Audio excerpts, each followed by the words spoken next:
Ձերդ գերազանցություն տիկին նախագահ, ուրախ եմ այս տարվա ընթացքում արդեն երկրորդ անգամ հյուրընկալելու ձեզ Հայաստանի Հանրապետությունում։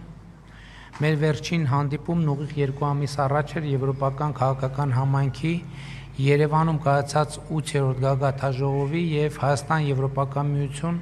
անդրանիկ գագաթնաժողովի շրջանակներում, որի արդյունքում ձեռք բերվեցին մեր երկկողմ քաղաքական օրակարգի համար կարևոր պայմանավորվածություններ։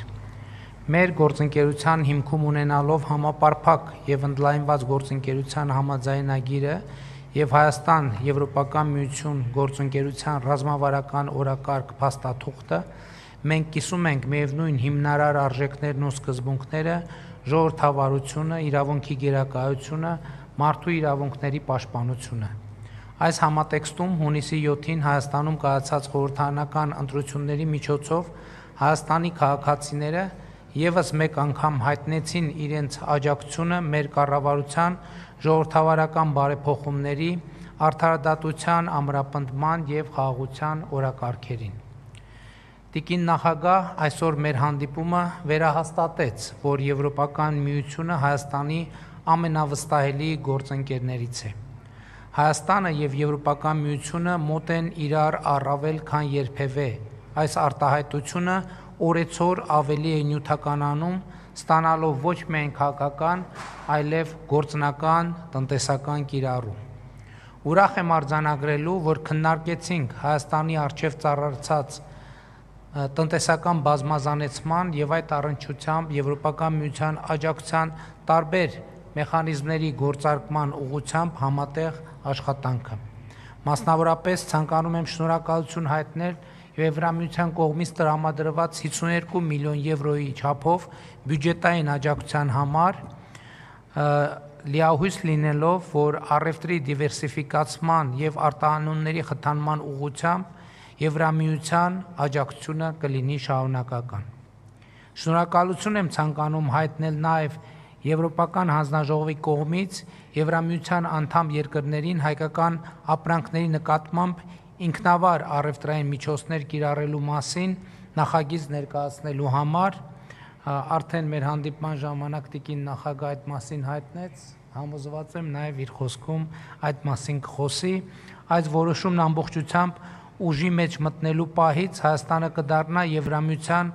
անդամության տեխնացուի կարգավիճակ կամ Եվրամիության հետ ազատ առևտրի համաձայնագիր չունեցող առաջին երկիրը, որի նկատմամբ վերջին շրջանում Եվրոպական միությունը կկիրառի այս գործիքը։ Լիահույս եմ, որ ԵՄ եւ ԵՄ անդամ պետությունների մյուս կառույցների գործընկերների հետ ակտիվ աշխատանքի միջոցով կկարողանանք կարճ ժամկետներում ավարտել որոշման ընդունման գործընթացը, հույս ունենք նաև, որ այն հնարավոր կլինի ընդունել հնարավորինս սեղմ ժամկետներում, հաշվի առնելով, որ բերքահավաքի շրջանը Հայաստանում արդեն իսկ մեկնարկել է։ Հարգելի գործընկերներ, վերջին ամիսների ընթացքում մեզ հաջողվել է առաջընթաց արձանագրել Հայաստան-Եվրոպական միություն գործընկերության օրակարգի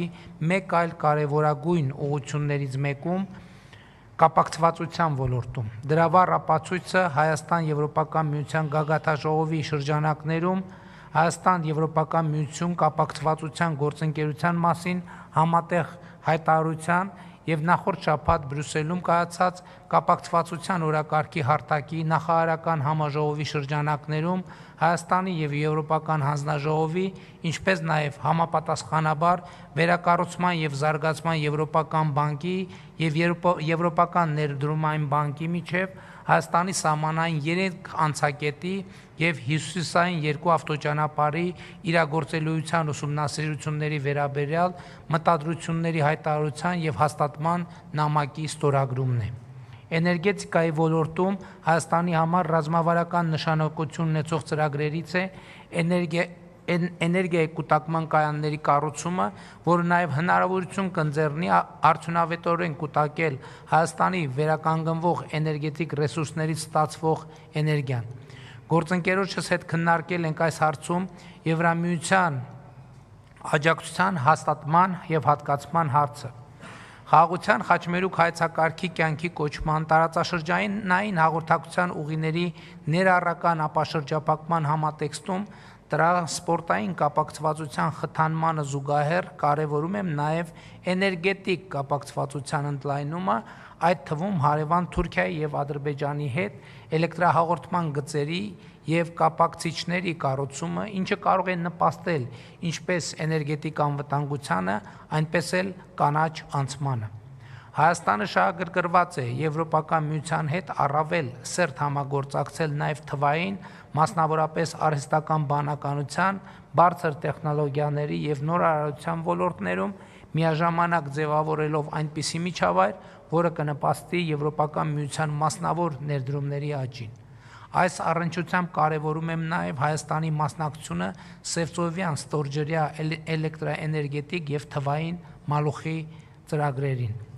Մեծարգո տիկին նախագահ, սիրելի Ուրսուլա, թույլ տվեք ևս մեկ անգամ ձեզ հայտնել երախտագիտությունս սերտ գործընկերության և Հայաստանի ժողովրդավարական ինստիտուտների և տնտեսական դիմակայունության ամրապնդման ուղղությամբ ցուցաբերվող շարունակական աջակցության համար, ի բարօրություն մեր ժողովուրդների և ի նպաստ Հայաստանի Հանրապետություն Եվրոպական միություն գործընկերության հետագա խորացման։ Շնորհակալ եմ։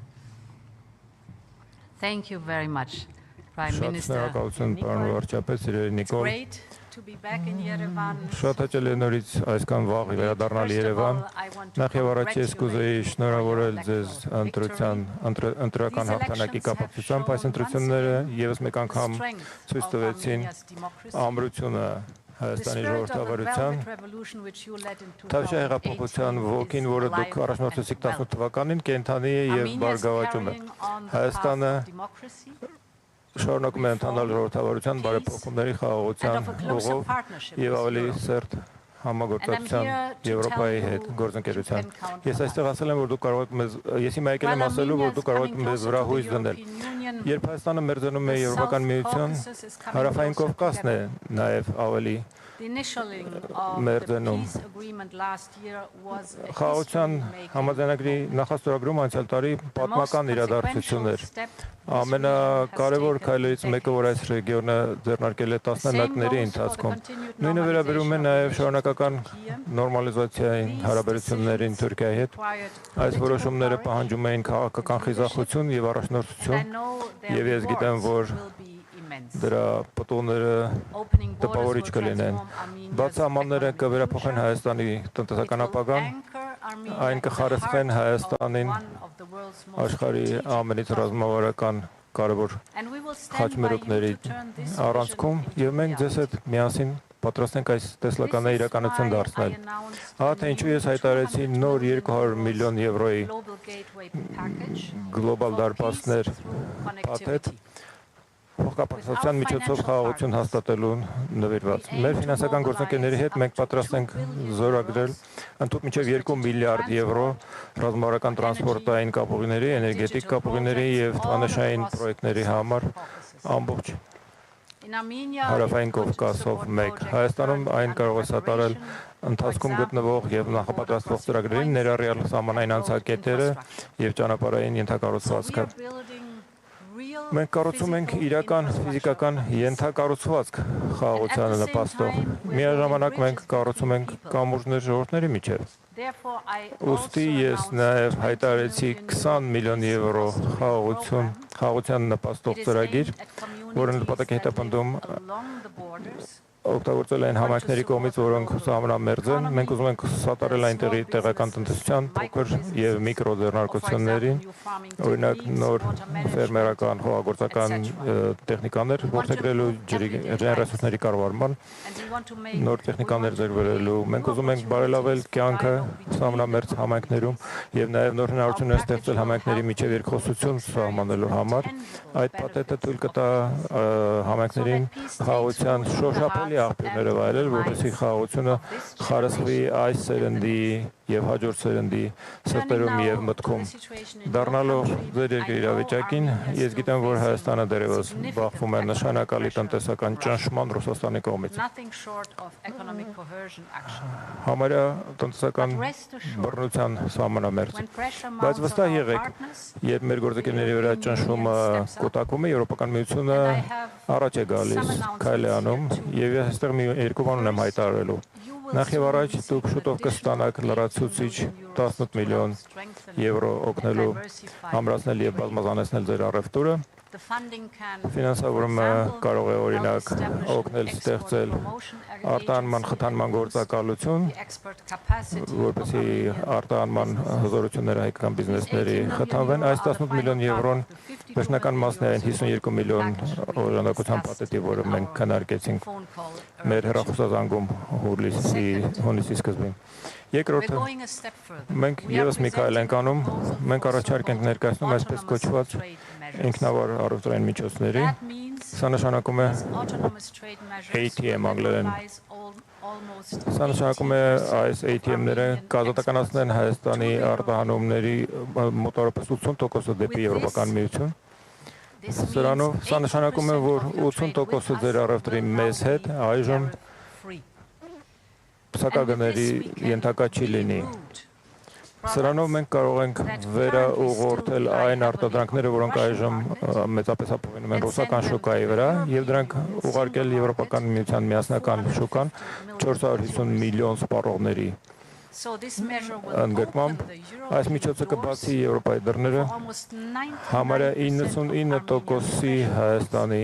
թարմ գյուղամթերքի, բանջարեղենի, մրգի եւ բուսական ծագման արտադրանքների, որոնք միջայդ Ռուսաստան էին արտահանվում, դուրը բացելով ավելի քան 90% ձեր խմիչքների եւ ոգելից խմիչքների արտահանման համար Եվրոպական միության միասնական շուկան։ Փաստորեն, վերջին ամիսների ընթացքում մենք ականատես ենք եղել ավելի եւ ավելի մեծ ծավալների հայկական ծաղիկների ժամանմանը մեր շուկա, եւ սա գեղեցիկ խորհրդանիշ է նոր գլուխ բացելու մեր տնտեսական գործընկերության մեջ։ Սա ընդհանրապես սկիզբն է։ Այս նոր միջոցների միջոցով մենք միջոցներ կունենանք բազմազանեցնելու եւ արագ բազմազանեցվելու։ Հուլիսի կեսին մենք փորձագետներ կուղարկենք Հայաստան, աշխատելու ուղղակի ձեր արտադրողների հետ եւ ձեր ձեռնարկությունների եւ արտահանողների հետ, օգնելով նրանց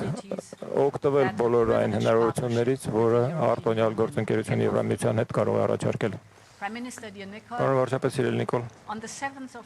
հունիսի 7-ին Հայաստանի ժողովուրդը հստակ արտահայտեց իր նախապատվությունը, ընտրելով ժողովրդավարությունը, օրենքի գերիշխանությունը, բարեփոխումները եւ խաղաղությունը, նախընտրելով բաց, ներառողական, ողջունող հասարակություն եւ գործընկերություն Եվրոպական միության հետ։ Մենք միասին այժմ այդ նկարտումները պետք է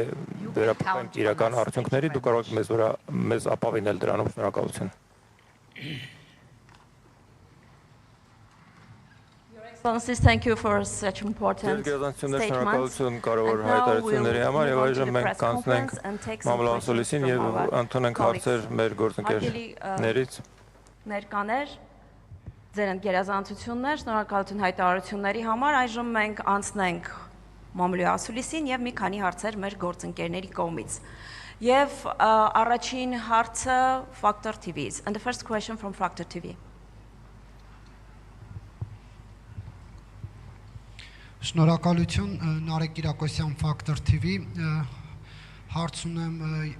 հանձնաժողովի նախագահ Տիկին ֆոն դեր Լայենին։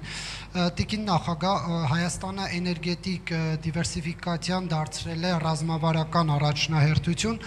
սակայն շարունակում է մեծապես կախված մնալ ռուսական գազից եւ էներգետիկ ենթակառուցվածքներից։ Նախընտրական շրջանում մենք Մոսկվայից տարբեր պաշտոնյաների մակարդակով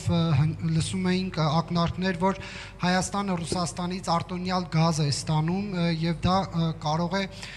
թանկանալ։ Հայաստան-Եվրամիություն մերձեցման շրջանակներում, եթե Ռուսաստանը որոշի գազի մատակարարումը դադարեցնել կամ գինը օգտագործել որպես քաղաքական ճնշման գործիք, ապա ինչ կոնկրետ աջակցություն կարող է տրամադրել Եվրոպական միությունը, արդյոք Եվրամիությունը պատրաստ է Հայաստանին աջակցել այլընտրանքային մատակարարներից գազ ձեռք բերելու կամ գնի հնարավոր սուբսիդավորման ուղղությամբ, եթե կան ծրագրեր, խնդրում եմ մանրամասնել, եւ մեկ հարցել Հայաստանի վարչապետին, պարոն վարչապետ, երեք խոսել եք Ռուսաստանի վարչապետի հետ, նախ խնդրեմ ասել նախաձեռնությունը խոսակցության հեռախոսազրույց ունենալու ձեժն էր թե ռուսական կողմինը, ինչ բնույթի հարցեր եք քննարկել, արդյոք սահմանափակումներին Հայաստանից արտահանվող ապրանքների անդրադարձ եղել է թե ոչ, եւ արդյոք չեք բացառում, որ կկրկնվի 2013 թվականի իրավիճակը, երբ Հայաստանը մեկ գիշերում որոշեց դադարեցնել Եվրամիության հետ մերձեցումը ռուսական ճնշումների պատճառով։ So indeed on the topic of Իսկապես, energy, ինչ վերաբերում է էներգակիրներին, strategic, ձեզ comprehensive, անհրաժեշտ է ռազմավարական, բազմաշերտ եւ համապարփակ մոտեցում։ Եվ ճիշտ ինչպես մենք օգնում ենք Հայաստանին բազմազանեցնել առևտուրը, որ ավելացնում է դիմակայությունը եւ ուժեղացնում է Հայաստանին, մենք ուզում ենք Հայաստանին օգնել նաեւ բազմազանեցնել իր էներգամատակարարումները։ Ահա թե ինչու հաջորդ շաբաթ մի խումբ փորձագետներ Եվրոպական միությունից կժամանեն Հայաստան։ Մենք հարուստ փորձ ունենք նման իրավիճակի հետ։ Մենք Ուկրաինայում, Մոլդովայում անցել ենք դրանով, մեծ փորձ ենք կուտակել։ Մենք ինքներս Եվրոպական միությունում բախվել ենք դրա տարերին այդ իրավիճակի։ Մենք հարուստ փորձ ենք կուտակել առայն թե ինչպես բազմազանեցնել էներգակիրների մատակարարումը, որոշ երկրներ։ Միաժամանակ մենք ներդրում ենք անում ռեգիոնալ էներգետիկ անվտանգության մեջ նոր էլեկտրական հոսանքի փոխկապակցության նոր երթուղիներ բացելով եւ ավելի կուռ ռեգիոնալ էներգետիկ ցանցերը 25 միլիոն եվրո ներառում Կովկասյան փոխանցման եւ մենք նաեւ Հայաստանին սատարում ենք նշանակալի ներքին ռեսուրսների հաշվին վերականգնվող էներգետիկայի արտադրությունը դուք Հայաստանում ինքներդ ձեր հաշվին եք արտադրում, սա ձեզ ավելացնում է անկախություն եւ տալիս է էներգետիկ անվտանգություն եւ դիմակայունություն։ Այս տարբեր մոտեցումների միջոցով մենք պատրաստ ենք ձեզ սատարել այն պոտենցիալ իրավիճակում, որին մենք ինքներս քաջ ծանոթ ենք։ Շնորհակալ եմ հարցի համար, նախ անդրադառնամ այն թեմային, թե բացառում եմ արդյոք այն իրավիճակը 2013 թվականի, երբ Հայաստանը մի գիշերում, թե երկու գիշերում հրաժարվեց Եվրոպական միության հետ ասոցիացման համաձայնագիր ստորագրելու արդեն պայմանավորված գործընթացից եւ որոշում կայացրեց Եվրասիական տնտեսական միության կամ Մաքսային միության ուղղությամբ գնալ, հարցին պատասխանեմ կարճ եւ կոնկրետ, այո, բացառում եմ, դա հնարավոր չի, առավել եւս հիմա, երբ Հայաստանի Հանրապետության ժողովուրդը հստակ աջակցություն է հայտնել այն քաղաքականություններին, որ վարում է Հայաստանի Հանրապետությունը եւ մասնավորապես բալանսավորված եւ բալանսավորման արտաքին քաղաքականությանը։ Մյուս կողմից մենք ինչպես հայտարարել ենք, մենք խնդիր երբեք չենք դրել, չունենք եւ չենք դնի ճգնաժամ ստեղծել Հայաստանի Հանրապետության եւ Ռուսաստանի Դաշնության հարաբերություններում։ Մենք գործում ենք մեր երկրի շահերի շրջանակներում եւ բնականաբար մենք ոչ մի միջազգային մեր գործընկերոջ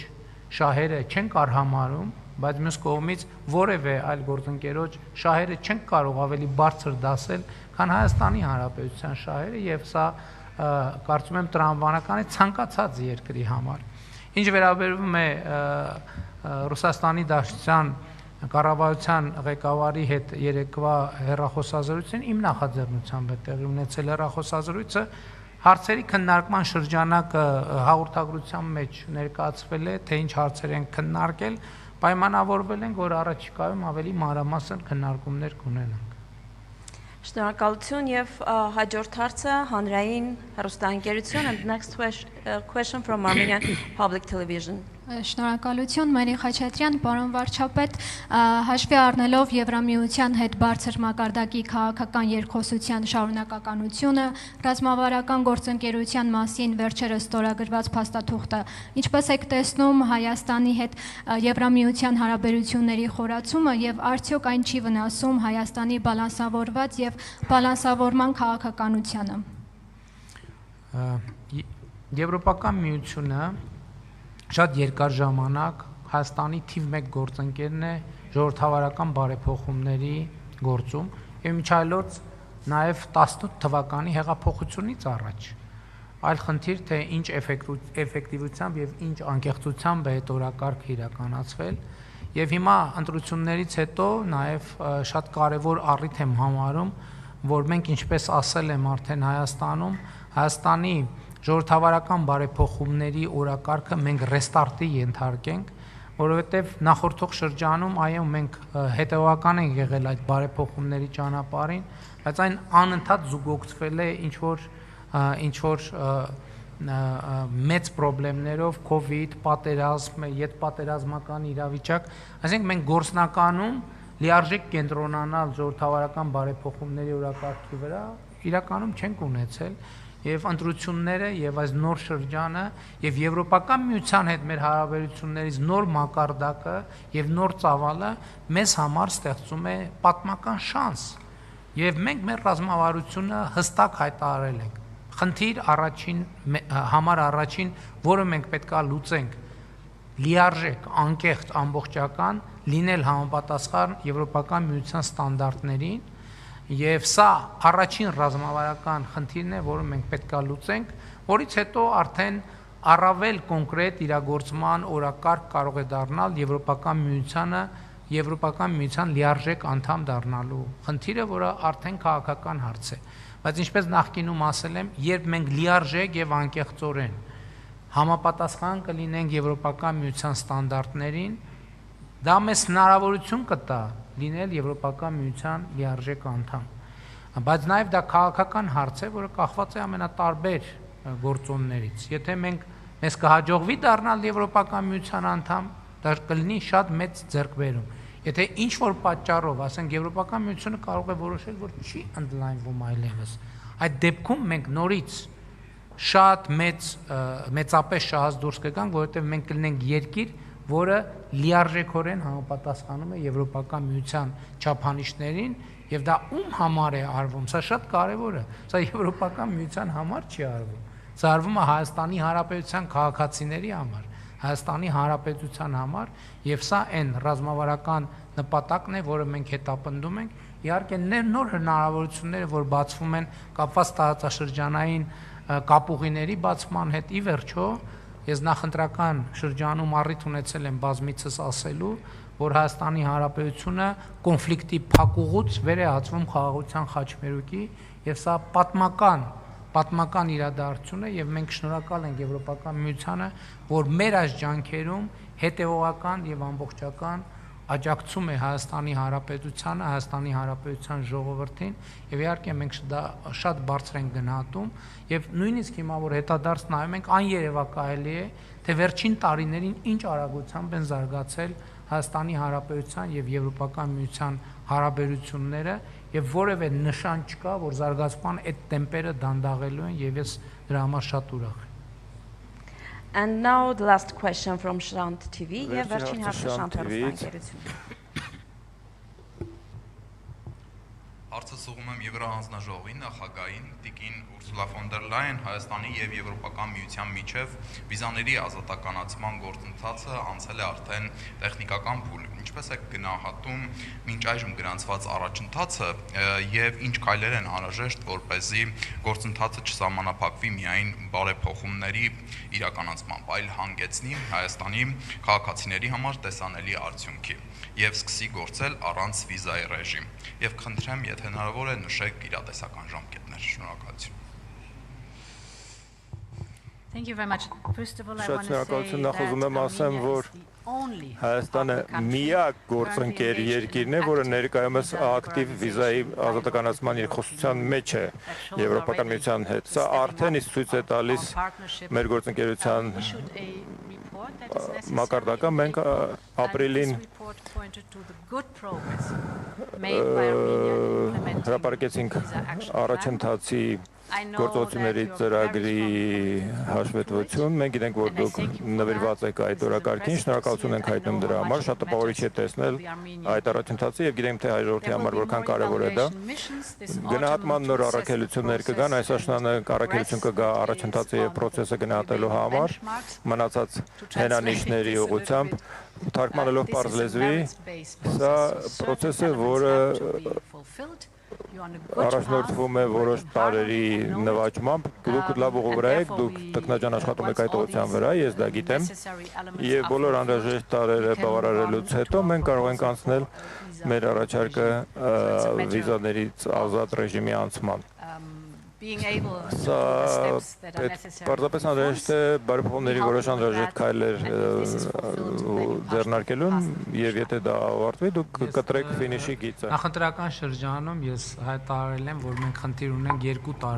2 տարվա ընթացքում, այսինքն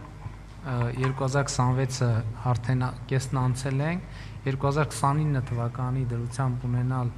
վիզաների ազատականացման իրադրություն, իհարկե ես համաձայն եմ տիկին նախագահի հետ, շատ բան մեզնից է կախված եւ հարցերը շատ դեպքերում ոչ թե Եվրոպական միությանը պետքա տանք, այլ ինքներս մեզ տանք, թե ինչքանով ենք պատրաստ եւ ինչ որակով մենք բարեփոխումների օրակարգը կիրականացնենք։ Մի բան ակնհայտ է, որ Հայաստանի ժողովուրդը սպասում է այդ որոշմանը եւ այդ թվում այդ որոշման օգտին է քվեարկել ընտրություններում եւ իհարկե մենք այս հնարավորությունը չենք կարող բաց թողնել, հույս ունեմ, որ մենք բավականաչափ արագ եւ էֆեկտիվ կգործենք այդ խնդիրը ճշգրիտ ժամկետներում լուծելու համար։ Thank you once again, Your Excellencies. Շնորհակալություն, այսքանով եզրափակեմ։